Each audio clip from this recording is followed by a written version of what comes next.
Hi, everyone. So, just before we get started on today's episode, I just wanted to jump in and talk a little bit about the past few episodes and the upcoming episodes of more of the spiritual take of ADHD and the interconnection of it all. And I guess it's just my sort of personal interest and passion, but I'm finding it a lot with the way I'm working and the clients that I've got at the moment that it really does all connect together. And so, when I'm talking about intuition, or we're talking about the deeper inner wisdom or getting to know ourselves better or trust and the deep wisdom that we've got within us and learning to live life more authentically.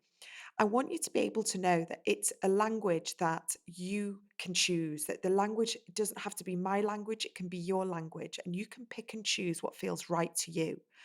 And I know some people find it a bit uncomfortable when we start talking about more spiritual things and the universe and God and all these different things. But I want you to know that you're able to listen to this episode and really interpret it in the way that feels good and right and comfortable with you right now.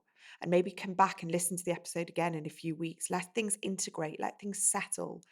Because when we are delving into these conversations, especially after an ADHD diagnosis later on in life, and learning to reprogram certain beliefs and the conditionings and the stories that we've been holding on to, and the patterns of our thoughts and our behaviors, and then realizing there's maybe a different way to go about life, it can feel quite big and a bit overwhelming. So, what I want to bring to you today is interesting conversations, conversations that I have found interesting and helpful for myself. But maybe your takeaways might be different. So please don't put any pressure on yourself to think that the language that's being used in all these conversations is something that you have to take on. I want you to be able to listen and take what feels good to you and let that integrate, let that just settle in, let that embody. And I hope that over time, certain things will drop into place and you'll feel more equipped from a more sort of deeper perspective. So I really hope that you've enjoyed these recent conversations. And yeah, like I said, there is this fantastic new program that I'm going to be starting at the end of January, which really taps more into changing our beliefs and our thought patterns and our mindset and our energy from a sort of much deeper, more cellular level. So here's the episode. I really hope you enjoy it. And like I say, just take it what feels good to you right now. Welcome to the ADHD Women's Wellbeing Podcast. I'm Kate Moore Youssef, and I'm a wellbeing and lifestyle coach, EFT practitioner, mum to 4 kids, and passionate about helping more women to understand and accept their amazing ADHD brains. After speaking to many women just like me and probably you, I know there is a need for more health and lifestyle support for women newly diagnosed with ADHD. In these conversations, you'll learn from insightful guests, hear new findings, and discover powerful perspectives and lifestyle tools to enable you to live your most fulfilled, calm, and purposeful life wherever you are on your ADHD journey. Here's today's episode.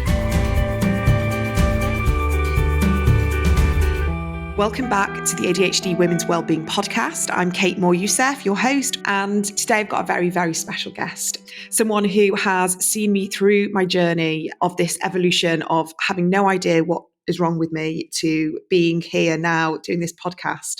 And I'll never, ever forget what my guest Caroline said to me right at the beginning. It's like, you're not broken and you don't need fixing. When I used to say to her, I don't know what's wrong with me.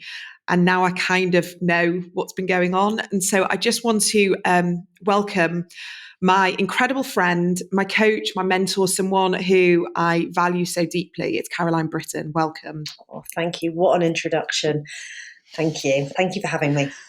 So Caroline and I have been through a very beautiful winding road together. And I'm really excited to bring her onto the podcast because I believe that because she's helped guide and support me and teach me so much, I would love her to be able to come on and maybe, in 45 minutes, an hour, we can maybe help lots of you as well. So Caroline, I wanted you to explain what you do because you say it so beautifully. And I think people need to understand how you work so they can sort of understand the progress of this conversation. Yeah, so I would say I'm a highly intuitive coach and energetics mentor. So my job on the planet is to bring people back home to themselves, but to get them to connect into something greater, to connect into their soul and their connection to their higher self, universe, God, spirit, however you want to view it. And what I do is I hold people through huge periods of change and growth, but from an energetics point of view. That's like my bag, that's what I do. And I'm a gifted psychic, I'm a modern day priestess, I'm an energy worker, I'm a healer. There's lots of different labels you can give me, but that's ultimately what I'm here to do. Yeah, I mean, I've seen you in all those capacities, and it is absolutely remarkable the way you work and how intuitive you are.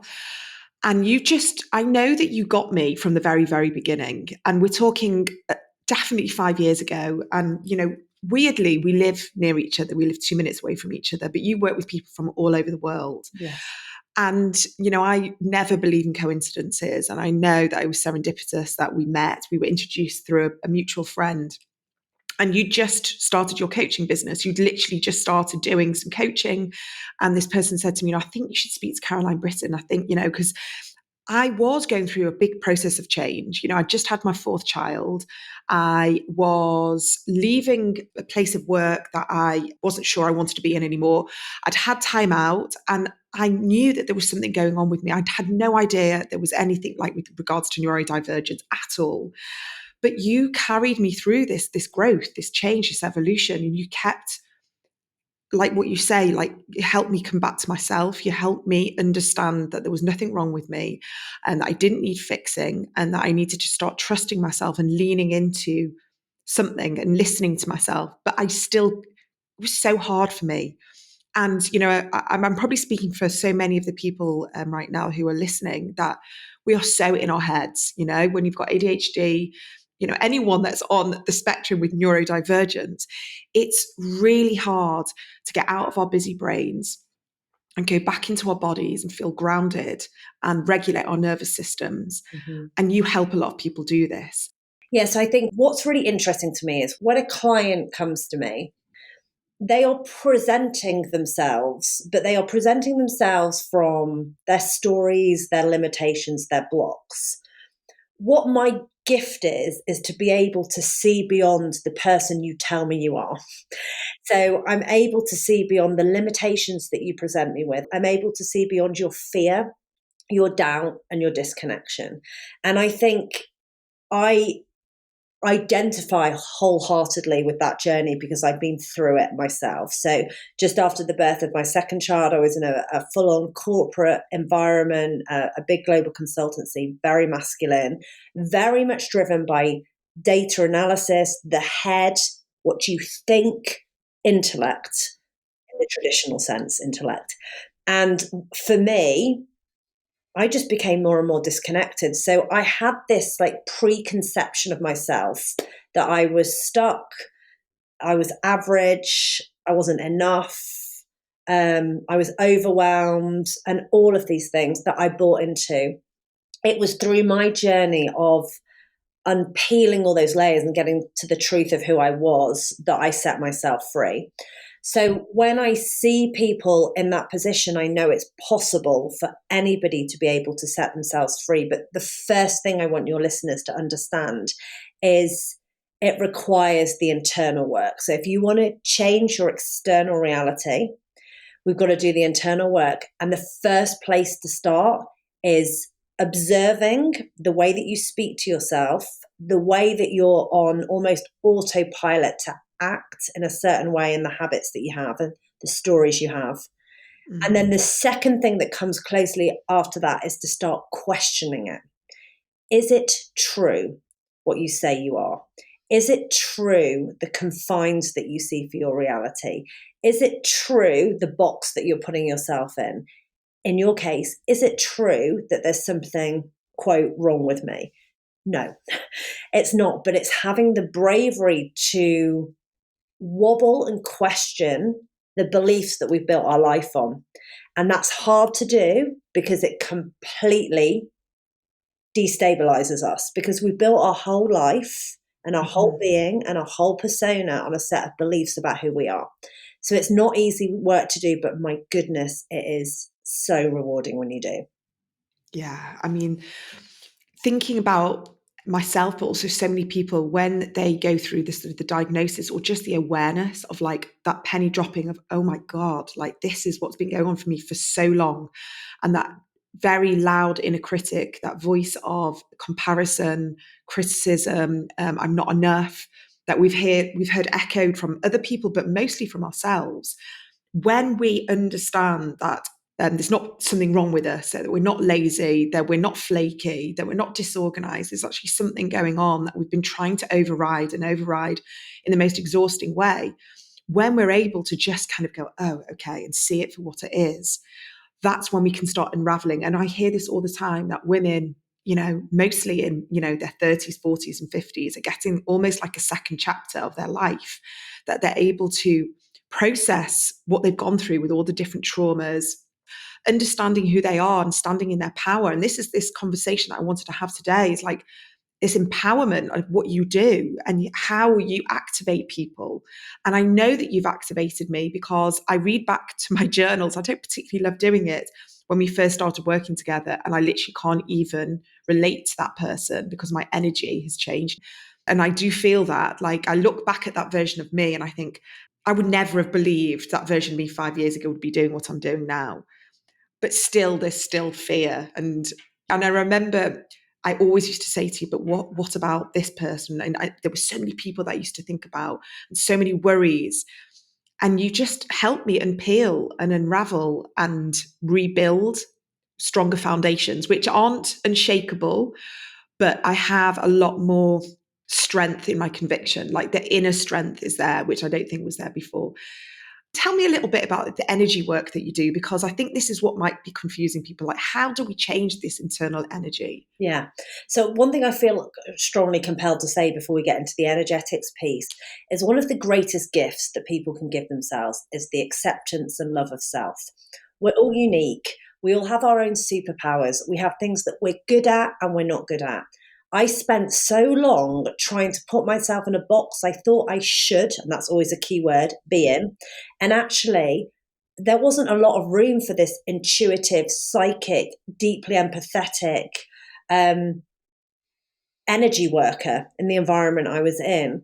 And I thought that that meant something was wrong with me. But actually, what it was an opportunity for me to stand more fully in myself.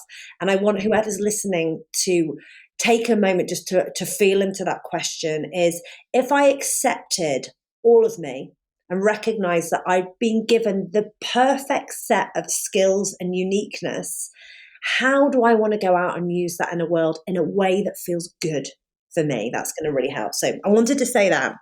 So in answer to your energetics question, so how do I do it? So my dad asked me this a lot. So my dad's got a PhD in chemistry. He's very practical, very scientific. And I was explaining to him how he just gets chemistry and maths. It's just easy. It's like a language he speaks. It's like somebody who is writing music just can connect to the messages, the words, the lyrics that are coming through. That's how it feels about energy to me. It's like a language I speak. And what I recognize is that every single thing in this world is made up of energy. So whether it's the table that I'm sitting on, whether it's us in physical form, or whether it's the thoughts I have or the emotions I feel, they're made up. When they're broken down, it's made up of energy, which means that we are made up of the very same thing that the universe is made up of, that the stars are made up of, that the ocean is made up of. When you let that land, you realize that you are therefore intrinsically unbelievable, unbelievably powerful, and full of such unlimited potential. What my job is to be able to use my body, which is a big tool for me, to be able to feel and understand the frequency that you're vibrating at. And when I do that, I have an ability to be able to feel in your body where there is blocks, and whether that's the words that you're speaking, the thoughts that you're thinking, the beliefs that you're holding on to, they all have an energy, and I can access that. So when we've done our work together, it's about the first thing I'll do, which you will know, Kate, whether you're working with me one to one or in a program, is in order to be able to activate you and almost, I call it like an up level you, so take you onto a higher vibration, we have to let go of the heavy things. So the way that looks and feels to me energetically is like you're being weighed down, whether it's by like bags or rocks. And those are made up of conditioning, experiences you've had, trauma that you've had. And we hold a lot of that in our physical body. So I will use anything. I'll use breath, somatic movement. I'll use Reiki. I'll use healing. I'll use energy work. But the first job I have is to be able to get in there and shift what doesn't serve you. So again, because I like to make this really practical, so when people are listening, they're like, great, I can action that. What I would say to you is even getting out a pen and paper and writing down the beliefs that you have about yourself that are holding yourself back would be a really good place to start. The Yeah. next thing I would really encourage people to do is try and identify where in their body those beliefs are. Is it in your throat? Is it in your back? Do your shoulders feel heavy? Is it in your hip? Where is it in your body? And what's it trying to tell you? Like, how can you release it? And this is where you can use somatic movement. You can use breath. You can go for a run. Because the most amazing thing about energy is it can't be created or destroyed. It just changes form. So we can look at a hard rock and it can become sand. It's exactly like that with our energy system. Is we get to use that energy, whether it's like anger, sadness, and rage, and we get to change the form of it into something that serves us. Wow. Okay. Amazing. When we talk about our throats, because I feel this a lot, especially with clients who try and that I can feel that they're choking back tears and they have so much conditioning that they have had to deal with. And this realization, and it's very often in midlife, they've spent half their life pretending and masking and holding back from who they really are. And then it's this like visceral need to kind of release. And I don't think it's a coincidence that this is in women who have systematically always been sort of held back and suppressed. And so now women are sort of stepping into their power.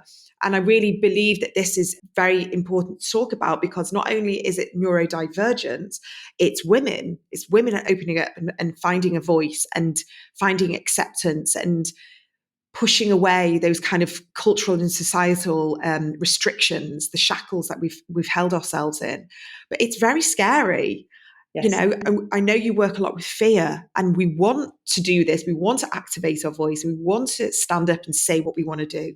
But then the fear comes crashing back and holds us back. And I just wondered if you could speak to anyone who wants to do all these things, but is terrified of family members, work colleagues, relationships fizzling out. I don't know. I just know there's a lot of fear. Yeah, so I think the first thing that we have to recognize is that fear is always going to play a part in our life. So we're not looking for the eradication of it. We're looking at the ability to be able to create distance from it.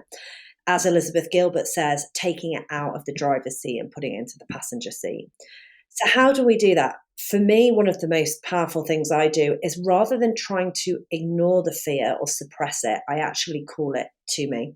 So I say, whether I sit in visualization, meditation, or I write a letter, and you hear me talk about this a lot, I will ask fear to come to me and give me everything it's got, everything it's possibly got for an argument about why I shouldn't do anything.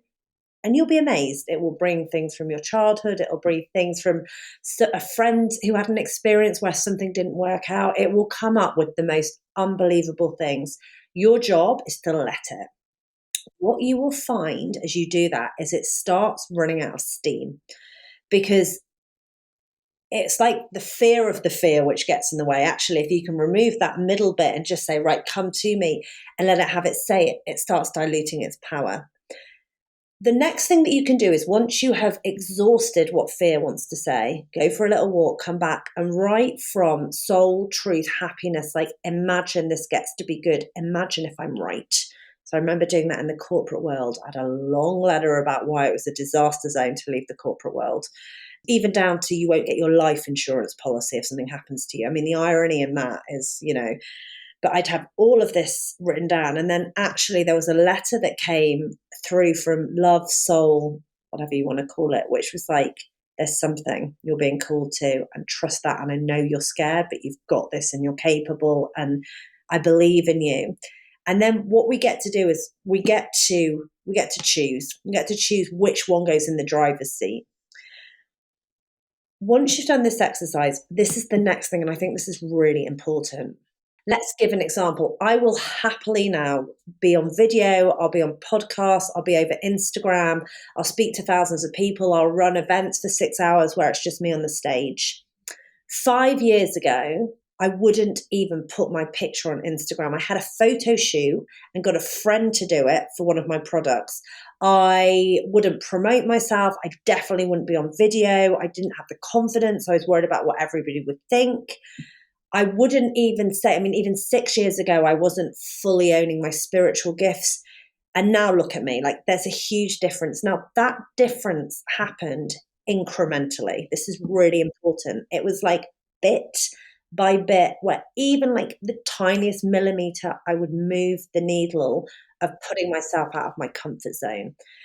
So another very practical exercise is you could just ask yourself, your listeners can ask themselves, what is one thing I can do today that feels a bit scary, definitely feels uncomfortable, but it's moving me in the direction of where I want to go? And you will be amazed at how the universe rises up to meet that. It's quite incredible. And Yeah. that doesn't mean that I have to go from where I am now to walking into a TED arena in front of 50,000 people. Could I do it? It would be uncomfortable for me and it would be a big step for me.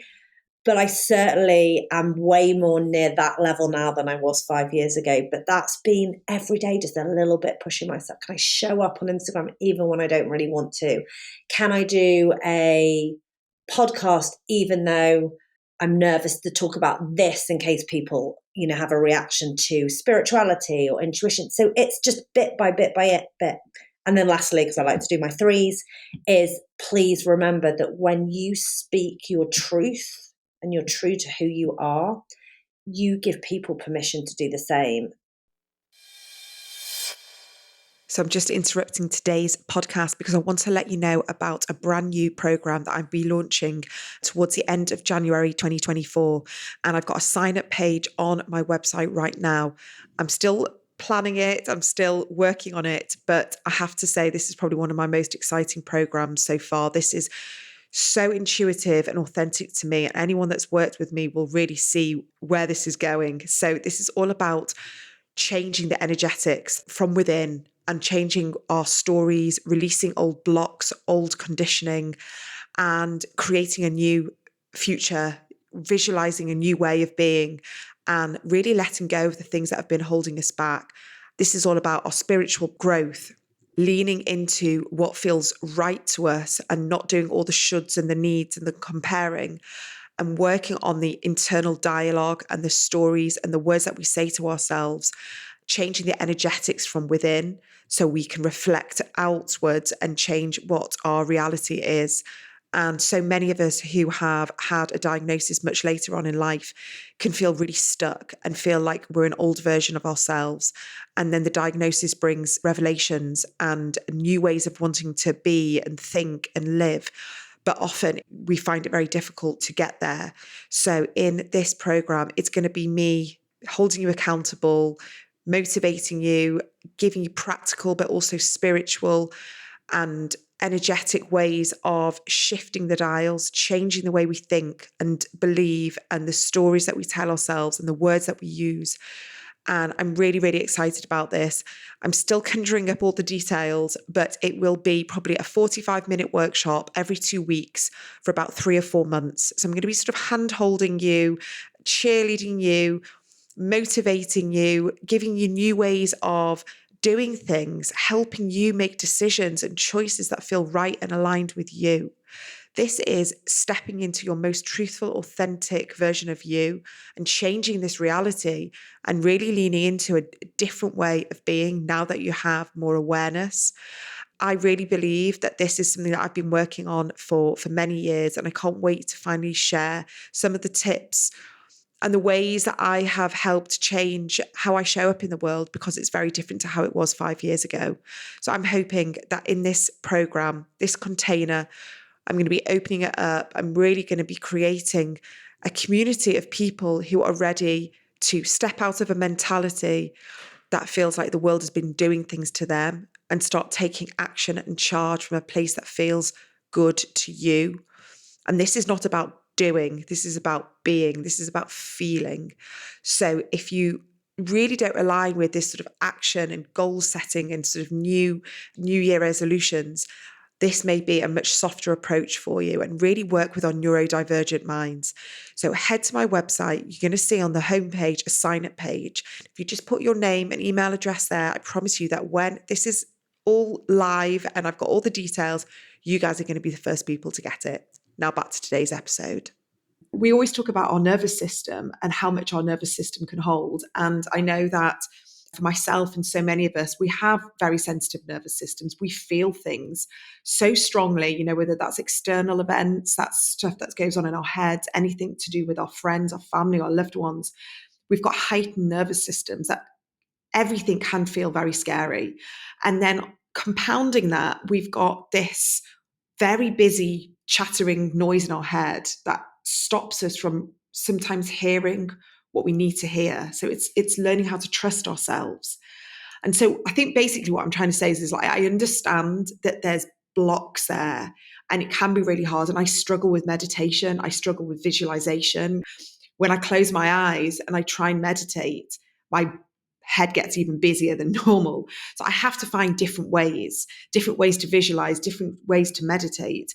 But there are ways that we can connect back in, even if it's not that traditional way of sort of sitting for 20 minutes. Absolutely. Like I've said this to you so many times. It's like, I am not prescriptive. It's not like you have to journal and sit or meditate. Or are there benefits to those things? Yes, but everybody is unique.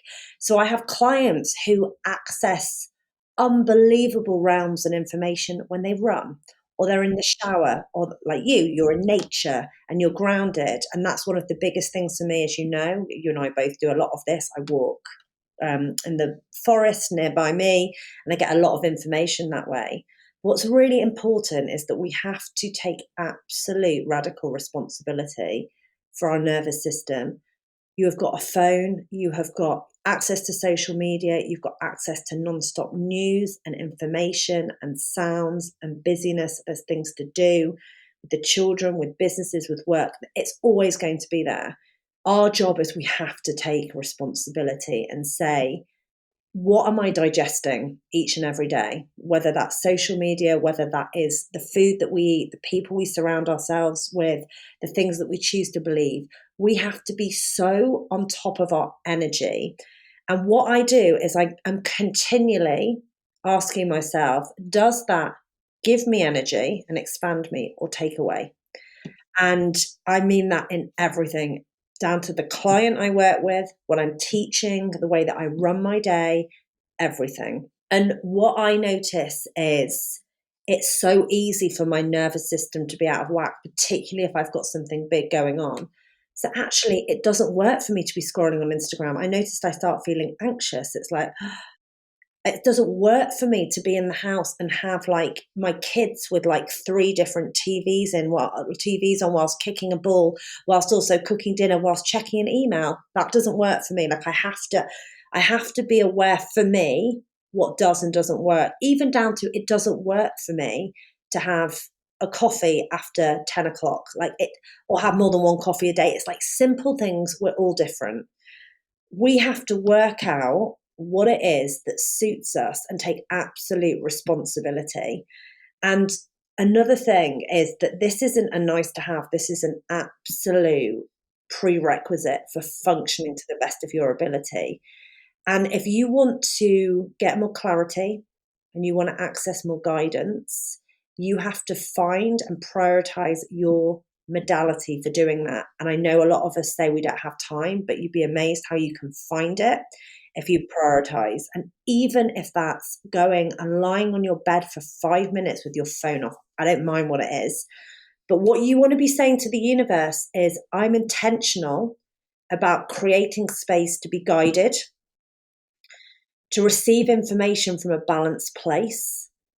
And this is a game changer. Like, you want to know the secret to me creating 7 figures in my business? It's that every day I will connect, I will listen, and I'll create some silence, and then I will move from that place. Like, that's a non-negotiable for me.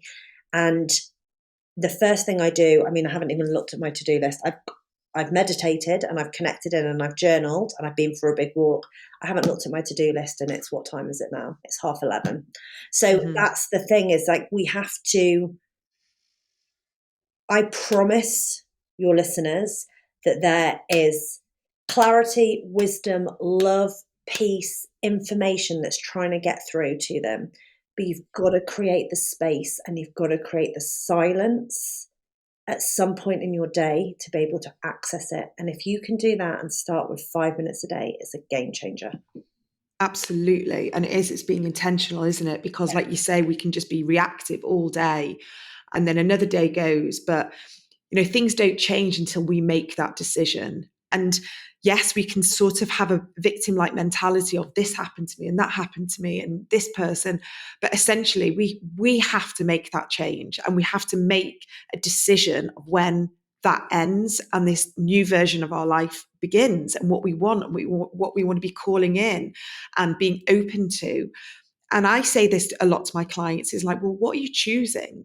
What are you choosing? Like, choose to prioritize your well-being. We hear huge amounts of sort of cyclical burnout in the neurodivergent community because we have these sensitive nervous systems. We're empaths. We are absorbing so much from so many different people, and we don't like to say no, and we're people pleasers and perfectionists. And of course, I'm generalizing in lots of different ways, but this is the themes that I'm hearing. And we don't think we're enough, so we're And we don't feel constantly like doing we're more. worthy. That's a big Yeah, thing. I'm not worthy of prioritizing that. I'm not yeah. worthy of feeling that good. Like, and you are worthy. And if you believed you were worthy, how might you show up differently for yourself? Yeah. And so I would love to say to anyone is like, where are you prioritizing this space and this time? Because when we get that, that's when we hear the intuitive guidance and the wisdom that whatever you want to believe, whether that's just you having some space to hear the clarity, I think, you said, or we're open to guidance. Because I genuinely believe that our community is very intuitive. And I've run programs based on the intuition and the inner wisdom and things that we can tune into as being empaths. And instead of on the negative side of being an empath, where we feel drained and exhausted and burnt out, we unfortunately have, lots of sort of chronic health conditions. How can we use this intuitive way of being to help us in our careers, in our families, in our relationships, tuning out all the noise and actually tuning back into ourselves? And I know that you work so beautifully like this. I think you really, really understand sort of this divergent brain. How can someone, if someone's listening right now and they are thinking like, I'm so at the beginning of my journey, it almost feels overwhelming. Like, I haven't got 5 years. And I remember when first starting to work with you, I mean, I didn't know any of this was coming, but I did want a quick fix. And I did want something like click my fingers, a big change. I want to find my purpose. I was like, I'm ready. And that purpose didn't come immediately. There was lots of U-turns and bends and detours. How can you help someone find that patience when they do want some big change? One of the things I would do is I would have something that I say out loud every day, which is like, universe, please make everything conspire in my favor to make my dreams come true and bring me clarity into my reality today. So we have something like that. And I'd write it on this. I do this. I get my clients to do it. I write it on a book, like a A4 pad. I have it open on my drawers so I see it many, many times a day. And then what I do underneath it is I write 1 to 21 for 21 days. And every day I say that statement maybe at least 3 times, but I would say probably 8, 9, 10 times a day. This is the key. Every single day, I want you to make a note of any magic or any clarity that you've got that day. Literally take you 20 seconds. So if you go in my notebook, you'll see, and then I do 3 weeks and then I start again. Something incredible happens. Where your intention goes, it's like that energy grows. Something happens, like everything is through our, like the lens of how we perceive things. So if you're all of a sudden looking for clarity or looking for, do it for abundance or looking for wisdom or looking for magic, you'll start seeing it. As you collate evidence, within 3 weeks, things will have changed. Honestly, it's quite remarkable. So if you're right at the beginning of your journey, try that. Humour me, write that statement down, read it throughout the day, and just at the end of each day, just make a note. That's one thing to do. What can you just repeat the statement just in case people just need to write that So down? my statement is slightly different than the one I gave you because you wanted something around clarity, but this is Hmm. my statement that I say. I say, universe, everything is conspiring in my favour to make my dreams a reality. I request a clear sign in my reality today. I am open, I am ready, I am receiving. Thank you. I say that every day. I gave you a slightly different version because you wanted one around clarity. That's what I do. And every single day I make a note and it's like magic, magic, magic, magic, magic. You will be amazed. But we want to build that belief by collating evidence, and that's going to be a game changer. So that's where I would start. Yeah. I mean, what you said then, we need to collate evidence. That's our sort of human animalistic brain of just being like, okay, well, I'm not going to believe it until I see it. And very hard, and that's when we kind of have that difficulty because if we can't see it, then it's not real and we don't think it's working. So these little tiny signs of just maybe a lovely conversation bumping into a friend, unexpectedly, like you say, hearing a song, numbers, a book just kind of like presenting itself. Like these are the tiny little things because it is the breadcrumbs, isn't it? It's these little tiny shifts. And that, going back to the beginning of our conversation, when we talk about energy work, that is the shift in energy. It's not this huge kind of like overnight, oh my God, massive epiphany. We're in it for the long haul. I'm presuming that that for the rest of your life, you're going to be doing this Yeah. work. And I know that if I stop doing it and have periods where I'm not cleaning up my energy and watching my beliefs and my thoughts, that's mirrored in my external reality. And often when we're feeling better and things are going great, we stop. I see this a lot with clients. You've got to find a way to make it manageable for you so that you can continue to devote yourself to it. And I tell you what, it is such a there is such a joy when you realize, oh my goodness, by doing this work, it's working. Like clients say to me, it's working. Like it's, yes, of course it is. And it starts building confidence. But what happens is we have been programmed to, first of all, like, what do you think? What do you think? What do you think? And I always say to my children, what do you feel? How do you feel? I want to teach them that the feeling leads, and then we can use all the brilliant stuff that we have with the brain to get. But I won't say, what do you think about that? I'll say, what do you feel about that? You get a very different answer from your children. You also you can ask me, what do I think about a problem in my life or making a decision? I say, I think I'm stressed. I don't know. Kate, I'm not sure. I'm worried. Like, what if I'm wrong? What do you feel? I feel like it's right.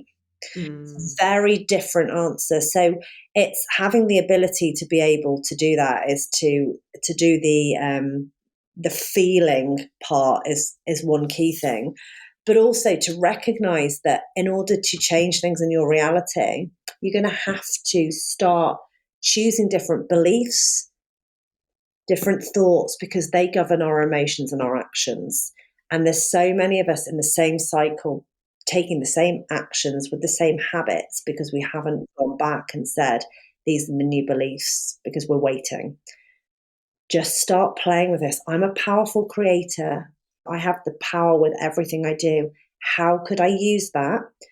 And if I can start looking for the evidence that it's working, I get to lock in a new belief, because we are the product of what we believe to be true about ourselves and the world. You can't outperform your view of yourself. And that's why if you look at anybody from J.K. Rowling to Barack Obama to whoever, they've got to where they are because they've had to connect to a greater belief and an identity about what was possible for them. So when J.K. Rowling was being rejected from 10, 12 publishers, there was a belief within her that she hadn't written a silly book about a wizard that nobody wanted. She'd written a masterpiece that was supposed to be out in the world. That has to come first. That inner belief, those inner thoughts, they have to come first. The universe then responds to it. And I'm so passionate about people trying that. Yeah. I mean, yeah, absolutely. And I feel that so strongly.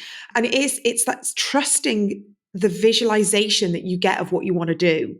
I don't believe that you have these dreams and it's not possible. If you have a dream to do something, it's almost like your future self kind of nudging you on your shoulder, going, this is possible. It Are you going to exists. It trust? exists Yeah. on an energetic plane. When you understand energetics, if you can see it, it exists. So it's like somebody coming up with the idea of electricity, like, and the light bulb, you couldn't see it, but it existed.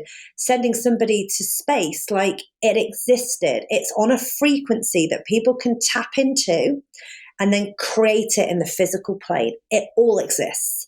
So if Yeah. you see it, it exists for you. Your job is to do the energetics piece so that you can match it so it can come Hmm. to you.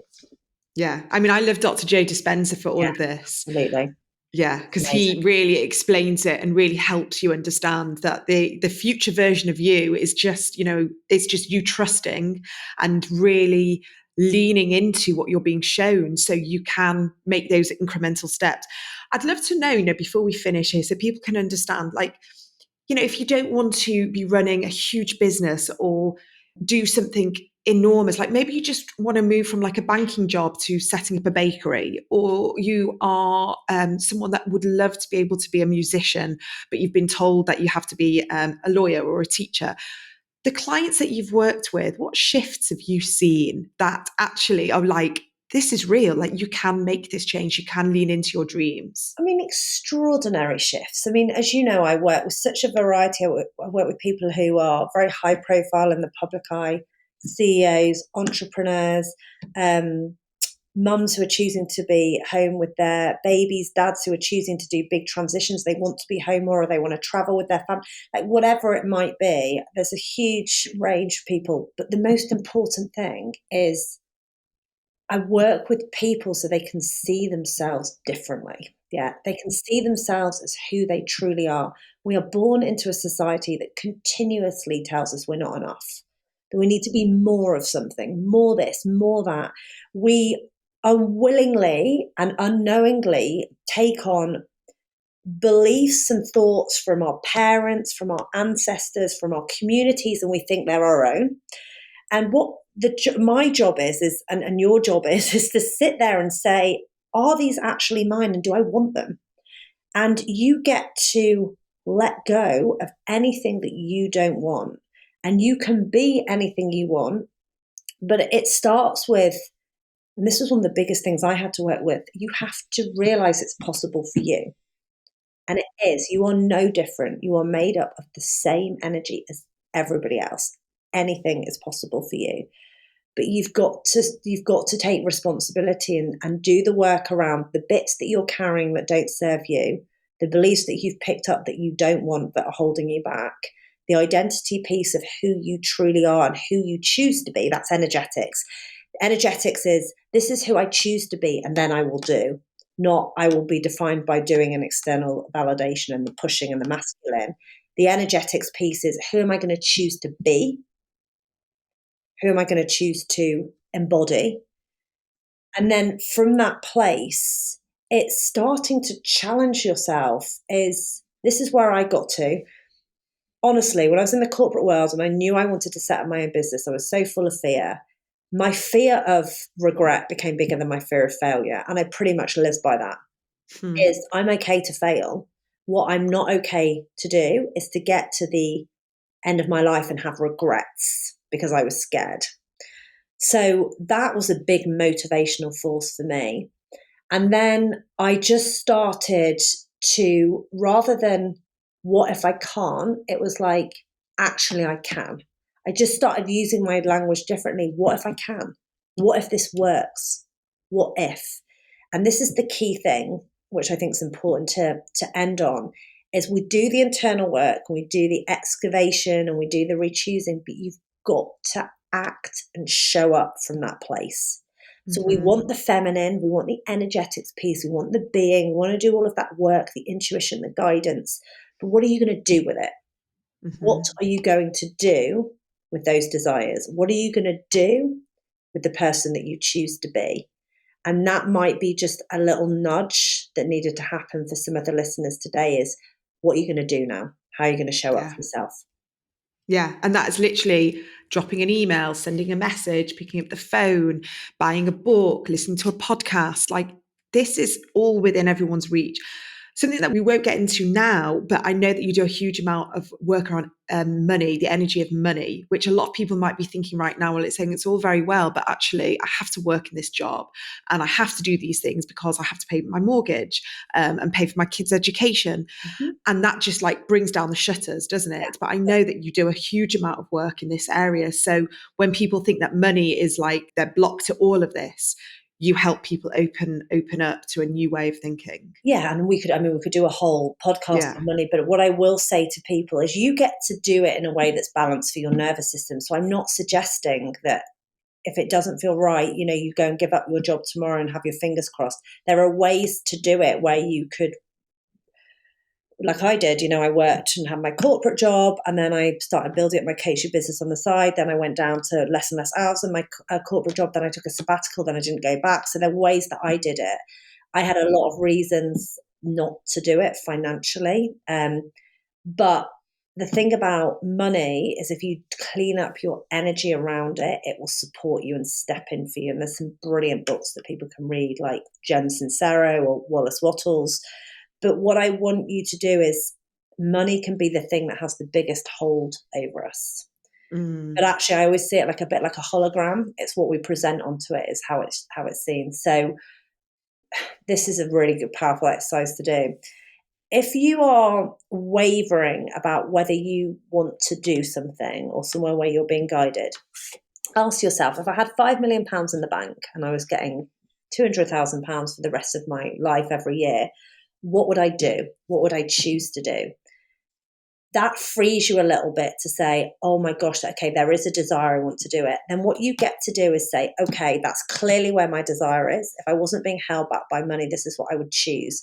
What can I do incrementally each day to keep choosing that and working towards it?